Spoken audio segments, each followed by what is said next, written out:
나는 왜 쓰는가? 조지 오웰 1947년. 아주 어렸을 때부터, 그러니까 나이 5 아니면 6살 때부터 나는 내가 나중 커서 작가가 될 것임을 알고 있었다. 17살에서 24살까지 되기까지의 청소년 기간에 나는 작가가 되겠다는 생각을 포기하려 했지만 그게 내 진정한 본성에 어긋나는 짓이고 결국은 내가 오래지 않아 책상에 앉아 책을 쓰게 되리라는 생각을 떨쳐버릴 수 없었다. 나는 세 아이의 중간이었다. 위아래로는 각각 5살씩의 터울이 졌고 8살이 될 때까지 나는 그의 아버지를 보지 못했다. 이 때문에 그리고 몇 가지 다른 이유들도 작용해서 나는 좀 외로운 편이었으며 좋지 않은 버릇들이 몸에 붙어 초등학교를 다닐 때도 인기가 없었다. 나는 이야기를 지어내고 상상의 인물들과 대화하는 외로운 아이의 버릇을 갖고 있었다. 그러니까 처음부터 문학에 대한 나의 포부는 내가 외톨이이고 제대로 평가받지 못하고 있다는 느낌과 뒤섞인 것이었다. 나는 내게 말을 다루는 재주와 불쾌한 사실들을 직면할 수 있는 능력이 있다는 것을 알고 있었다. 이 능력 덕분에 나는 나만의 비밀스러운 사적 세계를 만들고 그 세계로 들어가 내가 일상의 삶에서 겪은 실패들에 보복할 수 있었다. 그러나 유년기와 소년기를 통틀어 내가 써낸 말하자면 진지한 의도로 쓴 글은 모두 합쳐봐야 6장도 되지 않았다. 4살인가 5살 때 나는 내 생애 최초의 시를 썼다. 썼다기보다는 내가 읊조리고 어머니가 받아 쓴 것이었다. 그 시에 대해서는 지금 아무 기억도 남아있지 않지만 그게 호랑이에 관한 것이었고 호랑이 이빨을 글상 같은 이빨 어쩌고 하면 묘사했던 생각이 난다. 지금 생각하면 필시 윌리엄 블레이크의 호랑이를 표절한 것이 아니었나 싶다. 11살 때 제1차 세계대전이 터졌는데 그때 내가 쓴 사뭇 애국적인 시 한 편이 지방신문에 실렸다. 그로부터 2년 뒤 호레이시오 키친의 죽음에 대해서 쓴 시도 신문에 났다. 조금 더 나이가 들면서 나는 이따금 조잡한 그리고 대개는 미완으로 끝나는 자연시들을 조지시대 스타일로 썼다. 2차례 단편소설도 시도해 보았지만 형편없는 실패작이었다. 이것이 그 시절 내가 종이에 실제로 써본 자칭 진지한 글의 전부였다. 그렇지만 이 기간 내내 나는 어떤 의미에서 문학활동이라 부를 만한 일을 하고 있었다. 우선 생각나는 것은 무슨 일이 있을 때 주문에 맞춰서는 행사용 글이었다. 이 종류의 글을 나는 빠르고 쉽게 쓸 수 있었으나 나 자신 별로 큰 즐거움을 느끼지 못했다. 학교 숙제 외에 나는 지금 생각해도 아주 놀라운 속도로 희극시 비슷한 행사용 정답시들을 썼고 14살 때 나는 아리스토파네스를 흉내낸 희곡 한 편을 일주일 만에 써냈다. 학교의 여러 잡지 인쇄물과 원고 편집을 도왔다. 그 잡지들은 아주 형편없는 광대노름 같은 것들이었지만 요즘 싸구려 신문 잡지에 비하면 오히려 봐줄 만한 것들이었다. 그러나 이 모든 활동들과 함께 나는 15년 혹은 그 이상의 기간 동안 아주 다른 종류의 문학 연습도 하고 있었다. 그것은 나 자신에 관한 이야기를 계속 만들어내는 일이었다. 말하자면 마음속에만 존재하는 일종의 일기 같은 것인데 이는 유년기의 아이들과 청소년들에게 흔히 있는 버릇인 것 같다. 꼬마 시절 나는 내가 이를테면 로빈 후드라 생각했고 신나는 모험담의 주인공 자리에 나를 앉혀보곤 했다. 그러나 자신에 대한 이런 이야기는 얼마 안 가서 불쑥 그 나르시시즘을 잃었고 대신 내가 한 일이나 눈으로 본 것을 열심히 묘사해 보는 일에 점점 더 열중하게 되었다. 그래서 어떤 때는 몇 분씩 내 머리에 이런 문장들이 흐르곤 했다. 그는 문을 밀치고 방 안으로 들어섰다. 노란 광선 한 줄기가 모서리 커튼을 뚫고 들어와 탁자에 비스름이 비치고 있었고 탁자 위에는 반쯤 열린 성냥통 하나가 잉크병 옆에 놓여 있었다. 오른손을 호주머니에 넣은 채로 그는 창문 쪽으로 걸어갔다. 길에는 얼룩고양이 한 마리가 죽은 나무잎을 쫓고 있었다. 어쩌고 저쩌고. 이 버릇은 나의 비문학적 연대를 할 수 있는 25살 때까지도 계속되었다. 이런 묘사를 위해 나는 정확한 의위들을 찾아야 했고 또 실제로 찾아보기도 했지만 당시 나는 스스로 좋아서라기보다는 외부로부터의 어떤 충동질 때문에 그런 묘사 작업을 해보고 있었던 것 같다. 생각건대 나의 이야기는 각각 다른 나이대의 내가 그때그때 존경했던 이런저런 작가들의 문체를 반영한 것이었을 테지만 지금 기억으로는 언제나 무언가를 꼼꼼하게 묘사해보는 그런 성질의 것이었다. 16살쯤 되어서 나는 돌연 말의 재미, 말의 소리와 연상이 주는 재미를 발견했다. 예컨대 신라군에 나오는 그래서 그는 힘들게 온몸으로 버둥대며 나아갔다. 힘들게 온몸으로 버둥대며 그는 라는 두 행은 지금 보면 뭐 그리 대단한 것 같지 않지만 당시 그 두 줄을 읽는 순간 내 몸에는 짜릿한 전율이 흘렀었다. 그라는 대명사의 철자가 HE가 HEE로 되어 있는 것도 또 다른 즐거움이었다. 사물 묘사의 필요성에 대해서는 이미 내가 알 만큼 알고 있는 터였다. 그러니까 당시 내가 쓰고 싶었던 책이 어떤 종류의 것이었는지 분명하다. 말하자면 나는 거대한 자연주의적 소설, 불행한 결말로 끝나고 미시한 묘사와 인상적인 직유로 가득 찬, 그리고 말이 소리 그 자체를 위해 사용되기도 하는 화려한 문장들 투성이의 그런 자연주의적 소설을 쓰고 싶었다. 사실 나의 첫 장편 버마 시절은 다소 그런 종류의 작품이라 할 수 있다. 이 모든 배경 정보를 내가 여기 털어놓는 까닭은 우리가 한 작가의 초기 발전 과정을 어느 정도 알지 못하고서는 후일 그를 지배하게 되는 이런저런 동기들을 알 수 없다는 것이 내 생각이기 때문이다. 그의 문학적 제재들은 그가 어떤 시대를 살았는가로 결정된다. 적어도 우리 시대처럼 소란스럽고 혁명적인 시대의 경우 이것은 진실이다. 그러나 실제로 무언가를 쓰기 시작하기 전에 이미 그는 자기 특유의 어떤 정서적 태도를 획득해 놓고 있고 그렇게 획득된 태도로부터 아주 완전히는 벗어나지 못한다. 자신의 기질을 길들이고 어떤 미숙한 단계나 괴팍한 기분에 매여 있지 않도록 자기를 훈련시키는 것은 말할 것도 없이 작가의 할 일이다. 그러나 그가 자신의 초기 역량들로부터 아주 벗어난다는 것은 글을 써야겠다는 충동 자체를 죽이는 일이다. 먹고 살아야 한다는 요구를 제외한다면 나는 작가들이 글을 쓰게 되는 데는 네 가지 큰 동기들이 있다고 생각한다. 이 동기들은 작가에 따라 그 각각의 정도가 다르고 동일 작가의 경우에도 그가 사는 시대의 분위기에 따라 각계 동기의 비중이 달라지기도 한다. 그 네 가지 동기란 이런 것이다. 1. 순수한 이기심. 남들보다 똑똑해 보이고 사람들의 입에 오르내리며 죽은 후에도 기억되고 어린 시절 자기를 무시했던 어른들의 보복하고 싶은 욕망.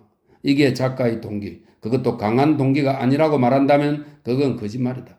작가는 이 특징적 동기를 과학자, 예술가, 정치가, 법률가, 군인, 성공한 사업가, 말하자면 인류의 꼭대기 부위를 차지하고 있는 사람들과 공유한다. 인류의 대다수는 그리 격렬할 정도로 이기적이지는 않다. 대개 나이 30점을 넘기면 사람들은 개인적 야심을 버리고 대체로 남을 위해 살거나 일상적 일에 짓눌려 살아간다. 그러나 동시에 세계에는 소수의 재능 있는 인간들, 끝까지 자기 자신의 삶을 살아보려는 고집센 인간들이 있고 작가는 이 부류에 속한다. 진지한 작가들은 대체로 저널리스트들보다 더한 허영과 자기 중심주의를 갖고 있다. 돈에 대한 관심은 덜할지 모르지만. 2. 미학적 열정. 외부 세계의 아름다움 혹은 말의 아름다움과 말의 적절한 배율이 지니는 아름다움을 지각하기. 하나의 소리가 다른 소리에 주는 영향을 인지하는 즐거움. 좋은 산문의 단단함을 알아보고 좋은 이야기의 리듬을 인지하는 즐거움. 가치 있다고 느껴지는, 그래서 놓칠 수 없다고 생각되는 어떤 경험을 공유해버리는 욕망. 이런 미학적 동기는 산문 작가의 경우엔 대체로 미약한 편이지만 그러나 팸플렛 저자나 교과서 집필자까지도 자신이 특히 좋아하는 의와 문구들을 갖고 있고 이것들은 공리적 이유를 떠나 그를 매혹한다. 어떤 활자체를 쓰고 책의 여백은 어떤 크기로 할까 등의 고려도 그런 것이다. 철도 안내서의 수준을 넘는 책이라면 어떤 책도 이 같은 미학적 관심을 아주 벗어날 수 없다. 3. 역사적 충동. 사물과 사건을 있는 그대로 보고 진실한 사실들을 발견하며 후대를 위해 이것들을 모아두려는 욕망. 4. 정치적 목적. 정치적이란 용어는 이 경우 가능한 한 넓은 의미의 것이다. 세계를 특정 방향으로 밀고 가려는 욕망, 성취하고자 하는 사회가 어떤 사회여야 할 것인가라는 문제를 놓고 다른 사람들의 생각을 바꾸어 버리는 욕망. 어떤 책도 정치적 편견으로부터 아주 자유롭지 않다. 예술은 정치와 무관해야 한다는 견해 자체도 하나의 정치적 태도이다. 이 여러 가지 충동들이 어떻게 서로 싸우고 사람들과 시대에 따라 그 각각의 충동이 갖는 무게가 어떻게 달라지는가를 우리는 알고 있다. 성질상 나는 위에 열간 네 가지 동기들 가운데 1, 2, 3번 동기가 네 번째 것을 좋게 압도했을 그런 사람이다. 평화시대였다면 나는 화려한 책 혹은 단순한 묘사 위주의 책을 썼을 것이 틀림없고 나의 정치적 충성이 어느 쪽에 있는 건지도 모르는 상태로 살았을 것이다. 어찌어찌해서 나는 결국 일종의 팸플릿 저자가 되지 않을 수 없었다. 나는 잘 맞지 않는 직업으로 첫 5년을 보냈고 가난을 경험했으며 실패를 맛보았다. 이런 경험 덕분에 나는 군이라는 것에 대해서 안 그래도 내가 이미 갖고 있던 정오를 한층 더 키웠고 노동자 계급의 존재를 처음부터 충분히 알게 되었다. 또 버마에서의 내 직업은 제국주의의 성질이 어떤 것인지도 웬만큼 알 수 있게 했다. 그러나 이 경험들은 내게 정확한 정치적 정량을 주는 데는 충분한 것이 아니었다. 그러자 히틀러가 등장하고 스페인 내란 등이 발생했다. 1935년 말까지도 나는 어떤 확고한 결정에 도달하지 못하고 있었다. 그 무렵 나는 나의 고민을 표현한 짧은 시 한 편을 썼던 기억이 난다. 행복한 목사가 되었으리라. 200년 전이었다면 영원한 운명에 대해 설교하고 호두나무 자라는 것이나 지켜보는. 하지만 사악한 시대에 태어나 나는 잃었네. 그 행복한 천당을. 내 코 밑에는 털이 자라는데 목사들은 털을 깨끗이 면도한다. 나중 시절이 좋았던 한때 우리는 아무 일이나 즐거웠고 우리의 심란한 생각들을 흔들어 잠재웠다. 나무들의 가슴 위에. 아무것도 모른 채 우리는 가지려 했지. 지금 우리가 숨기는 그 기쁨들을. 그리고 믿었지. 사과나무 가지의 방울새가 내 적들을 떨게 하리라고. 그러나 처녀들의 배, 살구들, 응달 시냇물의 물고기들, 말들, 그리고 새벽에 날아오르는 오리들. 이 모든 것은 꿈이다. 꿈을 다시 꾸는 일은 금지되었다. 우리는 기쁨을 흉내내거나 감춘다. 말들은 크롬 강철로 만들어지고 작고 살찐 자들이 그 말들을 몬다. 나는 꿈틀거리지 않는 벌레, 하렘 없는 황간, 성녀와 인민위원 사이를 나는 유진 아람처럼 걷는다. 라디오가 울리는 동안 인민위원은 내 미래의 점괘를 봐주고 있다. 그러나 성녀는 내게 오스틴 세븐 차 한 대를 약속했다. 목사 일은 언제나 수지 맞으니까. 나는 차가운 대리석 홀에 사는 꿈을 꾸었다. 깨어보니 그것은 진실. 나는 이런 시대에 살려고 태어난 것이 아니다. 스미스는, 존즈는, 그대는. 스페인 전쟁과 1936년에서 37년의 기타 사건들은 정세를 결정적으로 바꾸어 놓았고 그 이후 나는 내가 어디에 서 있는가를 알게 되었다. 1936년 이후 내가 진지하게 쓴 작품들은 그 한 줄 한 줄이 모두 직접적으로나 간접적으로 전체주의에 반대하고 내가 아는 민주적 사회주의를 위해 씌워졌다. 우리 시대처럼 소란한 세월을 살면서 이런 문제들을 회피할 수 있다고 생각한다면 그건 넌센스이다. 이 시대의 작가는 누구나가 다 이런저런 형태로 그 문제들을 다룬다. 그것은 어느 쪽에 설 것인가, 어떤 방법을 따를 것인가의 문제이다. 자신의 정치적 편견을 더 많이 의식하는 사람일수록 자기가 가진 미학적, 지적 성실성을 희생하지 않으면서 정치적으로 행동할 기회도 더 많이 갖게 된다. 지난 10년을 통틀어 내가 가장 하고 싶었던 것은 정치적 글쓰기를 예술이 되게 하는 일이었다. 나의 출발점은 언제나 당파의식, 곧 불의에 대한 의식이다. 책을 쓰기 위해 자리에 앉을 때 나는 나 자신에게 자, 지금부터 나는 예술작품을 만들어낸다고 말하지 않는다. 그 책을 쓰는 이유는 내가 폭로하고 싶은 어떤 거짓말이 있기 때문이고 사람들을 주목하게 하고 싶은 어떤 진실이 있기 때문이다. 그래서 나 1차적 관심은 사람들을 내 말에 귀 기울이게 하자는 것이다. 그러나 글 쓴다는 것은 동시에 미학적 경험이 아니라면 나는 책을 쓰지 못하고 잡지에 실릴 글조차도 쓸 수가 없다. 누구든 내 작품들을 검토해보는 사람들이 있다면 그거는 내가 쓴 것들 중에 전적으로 선전적인 책의 경우에조차 본격 정치인의 눈으로 봤을 때는 어울리지 않는 요소들이 있다는 것을 알 것이다. 나는 내가 어려서 획득한 세계관을 아주 완전히 버릴 수도 없고 버리고 싶지도 않다. 내가 살아 활동할 수 있는 날까지 나는 계속 산문 스타일에 강한 집착을 가질 것이고 이 지구의 표면을 계속 사랑할 것이며 단단한 것들과 쓸모없어 보이는 정보에도 즐거움을 느낄 것이다. 나의 이런 면을 억누른다는 것은 소용없는 짓이다. 문제는 내게 깊이 뿌리내린 개인적 호호들을 이 시대가 우리 모두에게 요구하는 근본적으로 공적이고 비개인적인 활동들에 어떻게 화해시키는가라는 것이다. 쉬운 일이 아니다. 그것은 작품 구성의 문제와 언어의 문제를 제기하며 진실성의 문제도 새로운 각도에서 제기한다. 그런 어려움들 가운데 노골적인 예 하나만을 여기 적어보기로 하자. 스페인 내전에 관한 나의 책 카탈로니아 창가는 물론 솔직히 정치적인 소설이다. 그러나 그 소설 역시 어떤 일정한 거리를 유지하면서 그리고 형식을 존중하면서 씌워진 것이다. 나는 그 작품에서 나 자신의 문학적 본능들을 위반하지 않으면서 진실의 전부를 이야기해 보려고 무척 노력했다. 그러나 우선 그 작품에는 신문 기사 등을 인용한 긴 장이 하나 있는데 그 장은 프랑코와 공모했다는 비난을 받은 트로츠키파를 변호하기 위해 씌워진 것이었다.